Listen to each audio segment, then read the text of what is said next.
আসসালামু আলাইকুম, কেমন আছেন সবাই? কন্টেন্ট মনিটাইজেশন কিন্তু অলরেডি এখন অ্যাভেলেবেল হচ্ছে। তো যারা কন্টেন্ট মনিটাইজেশন এখনও পান নাই, তো আপনাদের আইডি পেজগুলো ক্লিন রাখেন। আপনার অন্যের মিউজিক, সাউন্ড, লেখা এবং ভিডিও এগুলো ডিলিট করে ফেলেন। আপনি শিডিউল মেনটেন করে আপনি ভিডিও আপলোড দেন, ট্যাক্স এবং স্টোরিগুলো শিডিউল মেনটেন করে দিতে পারেন। তো এগুলো দিলে কন্টিনিউয়াসলি আপনি যখন কাজ করবেন এবং প্রতিদিন ফেসবুকের টাচে থাকতে হবে। যেমন আপনি 10টার সময় একটা ছবি দিলেন, আবার 12টার সময় একটা রিল দিলেন, আবার স্টোরি দিলেন, আবার 1টার সময়। এইভাবে শিডিউল মেনটেন করে প্রত্যেকদিন যখন কাজ করবেন, খুব দ্রুতই কিন্তু আপনি কন্টেন্ট মনিটাইজেশনটা পেয়ে যাবেন। যারা এখনও পান নাই তাদের পেজে স্ট্যাটাস চেক করুন, তারপরে হচ্ছে রিপোর্টের প্রবলেমে যেয়ে চেক করুন, তারপরে সাপোর্টে যেয়ে চেক করুন। আপনি খুব দ্রুতই পেয়ে যাবেন। আর যে সমস্যাগুলো আছে, অন্যের যদি ভিডিও থাকে, অন্যের কন্টেন্ট থাকে, মিউজিক থাকে, তাহলে সেগুলো দ্রুত ডিলিট করুন, তাহলে কিন্তু খুব শীঘ্রই পেয়ে যাবেন।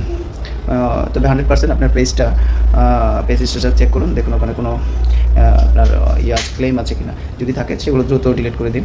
তো বন্ধুরা, তাহলে ওয়েট করতে থাকুন, আপনারাও পাবেন খুব শীঘ্রই কন্টেন্ট মনিটাইজেশন। তো এটা এখন অ্যাভেলেবেল, প্রতিদিনই পাচ্ছে হাজার হাজার মানুষ।